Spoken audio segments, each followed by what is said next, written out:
Well, I'm going to give you that opportunity. I'm going to advise you if you'd like it. Let me start by reading the relevant portions of the contempt rule, Mr. Forenza.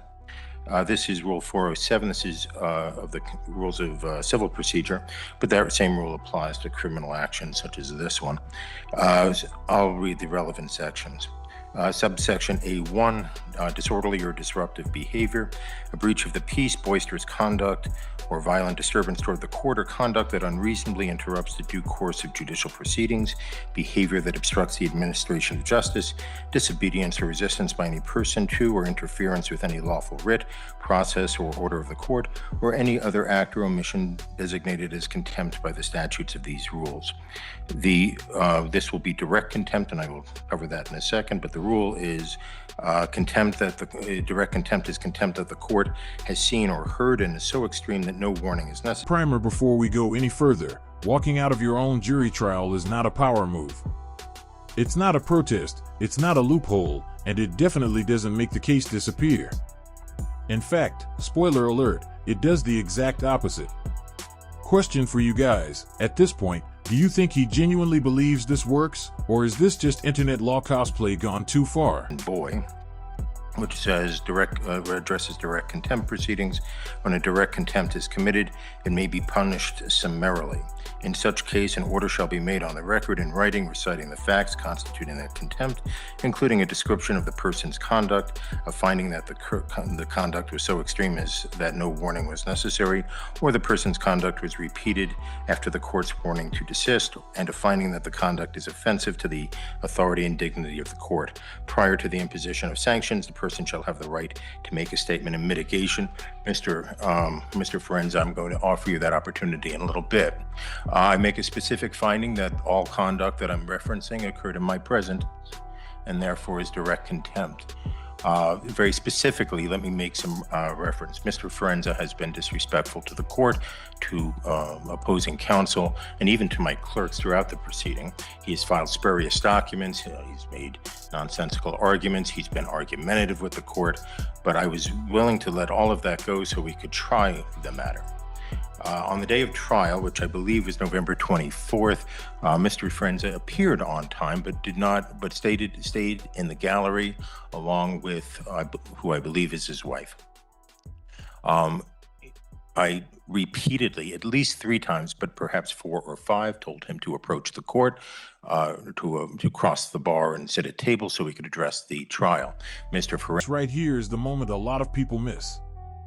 Direct contempt means the judge personally witnessed the conduct, no investigation, no jury, no delay required. Translation: when you pull this stunt in the courtroom, the judge doesn't need to build a case.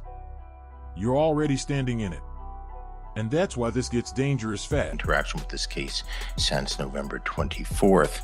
I make a finding that Mr. Forenza was under an order to perform, that is to come to the table. He refused to perform in accordance with that order, and even though he had the ability to perform, obviously he was mobile, he was able to make it into the courtroom and then of course make it out. He was repeatedly warned, and I note that I gave him multiple opportunities to approach, and he disregarded all of them. I make a specific finding that I find Mr. Forenza's conduct to be offensive to the authority and dignity of the court. I make a specific finding that he engaged in misbehavior that rises to the level of obstruction of justice. The behavior happened in my presence. The conduct was intentional and willful, and these actions seriously affronted and disrupted the administration of justice. In that regard, I will note that I went and met with the 30 or so jurors who had appeared for the trial, that Mr. Forenza simply blew off. I had to explain why that happened, and I had to waste all of their time. I also wasted the time of the witnesses. Mr. Forenza, I didn't waste anybody. Mr. Forenza also wasted the time not only of the jurors, but of the witnesses, counsel, the court, and everyone else. The court finds him in direct contempt. I made a similar record on the morning of trial, but Mr. Forenza had bolted from the courtroom, and therefore I find he was not advised at that time, so at least not in any significant way, and I hereby advise him. I am considering a jail time a jail term. For the contempt unrelated to the underlying charges, Mr. Forenza, I'm going to offer you some opportunities of how you want to proceed. First, if you wish, you can make the statement of mitigation right now, if you wish to. If you do not wish to, if you wish to consult with counsel, I will give you time to hire your own counsel, but you will remain in custody during the interim. I would even be open to the appointment of counsel if you believe you are indigent. In fact, I would appoint counsel if you were indigent. How would you like to proceed? And if you'd like a few moments to think about that, I'm fine with that. Is that the only option is how I like to proceed, or can I make a statement? Right, so I'm offering you option one and options 2 and 2A. 2A and 2B. Option 1 is you can make your statement of mitigation right now, right? And without counsel, the only person in the room other than court staff and the deputy is Mr. McCall. We are live streaming. You can make that. If you'd prefer, you can contact an attorney, and I will set this over for a time where you can make the argument through an attorney. This is the real FAFO moment. When jurors are summoned, witnesses travel, officers cross the state, and the defendant just leaves. Courts treat that as burning public resources. That's not a technicality. That's why judges take this personally. Drop a comment. Should wasting jurors' time carry automatic penalties like this? You meet the guidelines, you're in custody, and so I can appoint alternate defense counsel to represent you in the contempt proceeding if you are indigent. The actual language is in a Supreme Court guidance, which says, Colorado, I'll just read it to you. Colorado Rules of Civil Procedure 107 and 407 provide for the appointment of counsel to an indigent person cited for contempt where a jail sentence is contemplated. I am contemplating a jail sentence, Mr. Forenza. If the court appoints private counsel to prosecute a contempt action, which is not applicable here, or to represent an indigent party for contempt charges, that is relevant here, the judicial department will pay for counsel, as there is no statutory authority for the public defender or alternate defense counsel to represent clients for the sole purpose of contempt. But to qualify, you would have to be indigent, which means you would fit below the guidelines for public defender representation. If you wish, I can print those guidelines out for you.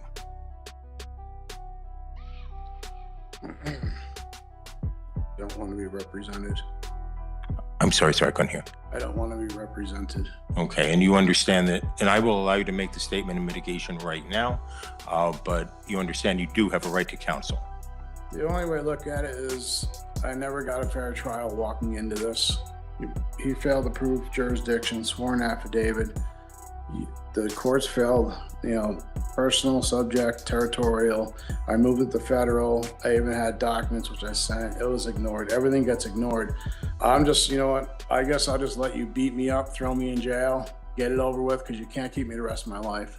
And then, I'll deal with the consequences and things later. I mean, that's where I'm at. Okay. It's not right over a traffic citation where all I did is I came here in good faith to resolve the matter. Interview 4. And here's where things get unintentionally hilarious. Indigent doesn't mean philosophically independent or financially sovereign. It simply means you don't have the money for a lawyer. No hidden meanings. No maritime flags. No secret trusts. Just broke. This confusion comes up constantly in sovereign citizen arguments. This isn't fair. I'm not here to sit here and pick at anybody, go after, and that's not what it's about. When I posted bond for whatever it was, I came here and I didn't run. I came here to settle the matter. And that's all I wanted to do. And I just wanted a fair trial. That's it. But you get in my shoes, and how does it feel when you're just getting beat up and the judge you feel is being biased in the case? I mean, what do we do? Well, you start by not walking out of the court on the date of your trial, even if you feel the judge is being biased. That's something you can take up later on appeal if you're found guilty, and the Court of Appeals can make a determination as to whether facts trump your feelings. What else, Mr. Forenza? Nothing else. Mr. McCall, I should have asked you this before I moved to me. Is there anything that people want to say on this? Your Honor, the people spent a good amount of time preparing for this trial. We actually brought the officer from across the state, met with him on the weekend beforehand to prepare for the trial. Officer Carnes was kindly enough, like I said, to drive on his own accord and his own expense to be here. He said he would come back for a retrial. He would request to be flown back, just given the type of the weather that it would be probably when it would be done. The people are still open to a plea agreement in this case for the traffic citation. We understand Mr. Forenza's stance as a sovereign citizen of what law he feels applies, but Your Honor, we believe that the traffic laws of Colorado apply in this case. We are more than willing to negotiate a plea agreement to this day, but at this point, Your Honor, that's where the people are, Your Honor. We didn't anticipate any jail in this case. We didn't anticipate anything but to paying the penalties for speeding 25 to 39 over on the Riverside Parkway back in 2023, and the failure license. Your Honor, the speeding ticket, I would even reduce it to 20 to 24 over to keep it in as a traffic infraction. On the contempt. On the contempt, Your Honor. Your Honor, it's been an interesting case for me. I've never had a case that have gone this long with kind of like the lack of being able to move forward.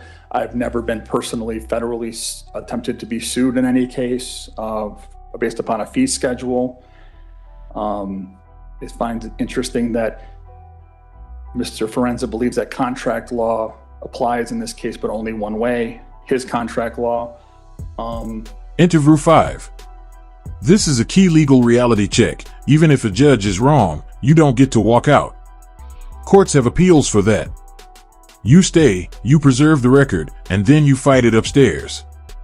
Leaving mid-trial doesn't expose corruption, it just guarantees consequences. This is where frustration turns into self-sabotage. Done, a day or so in jail. I'm not, anything else you want to say? No, Your Honor. The people are, that's all the people are going to say. Mr. Forenza, I meant to ask Mr. McCall to make that statement before your statement. I forgot. If you'd like to make a statement to address anything he said, I'm happy to hear more. Yes, I mean, I just objecting. I did, like I said, I came in good faith to settle the matter. And I tried. So it's not like I'm gonna skip town to that. That's not what it was, because if I did that, I would skip town. Like I keep saying, you skipped your court date, and ensuring that you'll make it to your next court date is not under consideration at this point. Your actions that wasted the court's time and resources are, which is why this is a contempt of court hearing and not a bond hearing. Now, I didn't do that. I came here to put the court on notice, let them know it was in federal jurisdiction. That's what I did. And I stood my ground for that. I have rights, and it's not about my contract. That's not what it is. And him for saying it's contract, and that makes it a commercial matter. So I'm here to settle the matter. Set off and discharge. And as a secured party creditor, I have a right to do that. An attorney, in fact, representing the estate. So I would like to do that. Let's settle the matter. Let's just wash. I'll give you an opportunity to resolve the matter, but we're talking about the contempt right now. I view the contempt as your direct and unequivocal disregard of the court's order. What would you like to say in mitigation of that? Your Honor, it's not. Like I said before, it has nothing to do with that. I wanted to settle the matter, and I feel like I'm running in circles, nowhere to turn, but who do I have to turn to? I'm trying to get this resolved, coming into court and hoping in good faith that you do the right thing, and it just didn't seem like it was going that way. I've never gotten any response to anything I've ever submitted, and that's what makes it hard. So how do you react to that? I mean, what do you do? Me, my situation, I'm scared. Okay, well, I have, torture cuffs and sitting here over a traffic citation. Missed my daughter's birthday yesterday.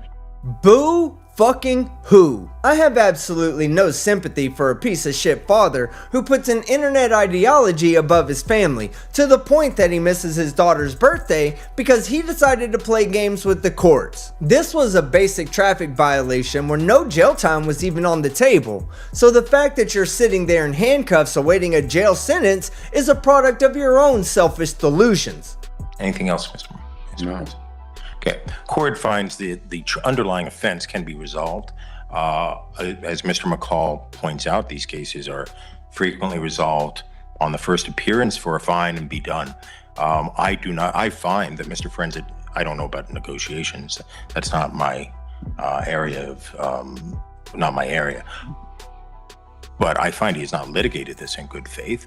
I find that he absolutely and unequivocally disregarded a repeated order of the court to come to the table on the morning of his trial. The remedy Mr. Forenza had would be to have the people try to prove their case beyond a reasonable doubt. He absolutely positively refused the court's order, despite repeated statements. It follows up a long history of disrespect from Mr. Forenza towards the court, and more specifically, the entire judicial system. I find there to be no good faith by Mr. Forenza. I am not addressing the underlying case. I do note that there's a new speedy trial date in that case. That new speedy trial date is July 8th, 2026. I thought about rescheduling the trial today, but I'm not going to do that. I'll do that at Mr. Forenza's next appearance. As to the contempt itself, and this is only as to the contempt, I note the difficulty. My plan was coming in to give 30 days jail, given Mr. Forenza's statement of indicating of the difficulty this has caused him. I'll reduce that a little bit, but not much. This case, I hereby sentence Mr. For direct contempt. I sentence Mr. Forenza to 25 days in jail. Furthermore, I set this matter for hearing on my next in custody docket. I'll put him, though it's going to be a busy day, it doesn't make a lot of difference. Today's the 8th. Yeah, I want to set him in the next round. And there it is, the dramatic reveal. 25 days in jail, not for speeding, not for paperwork, but for ego. This entire spiral started with a traffic ticket that could have been a fine and a bad afternoon. Let me ask you this, was any part of this worth it? To miss any future hair braiding classes, then stop acting like a jackass. So noted. I've sentenced you on the contempt, Mr. Forenza. The next issue will be when I see you next time on the 23rd, right, is whether I should release you in custody on bond after the contempt sentence is over. There is a presumption that that you get a personal recognizance bond on a case like this for the underlying case, but that is overcome. And let me read you the language, because this is what you will have to address. I would recommend that you consider counsel. I have recommended that before. You have disregarded me, and that is in so many other things. The specific provision that is of concern to me, again, there's a presumptive personal recognizance bond.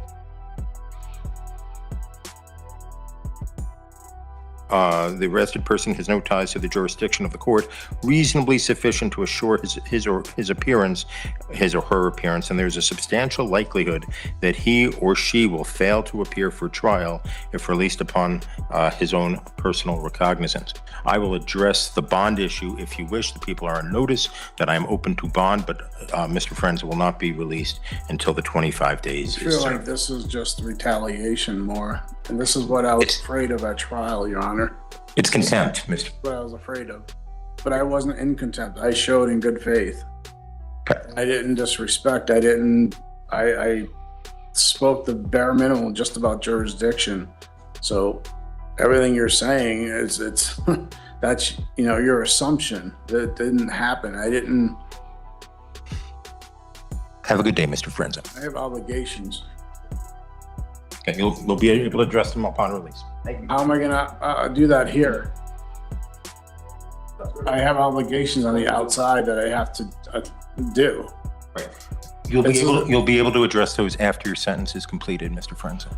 Thank you, Judge. It's consequences like these that deter future dipshits from making the same mistakes and wasting even more of the court's time, the jurors' time, and more importantly, the taxpayers' money. Alright guys, that's the end of the video. He has a future court date in a few weeks, and I guess we'll find out then whether he learned his lesson or whether he continues to take the internet's advice on how to not beat a traffic ticket. So if you liked the video, hit the like button. If you disliked it, hit the dislike. But don't forget to leave a comment below and subscribe with notifications on so you don't miss any of my content. I'm Team Skeptic, and I'm out.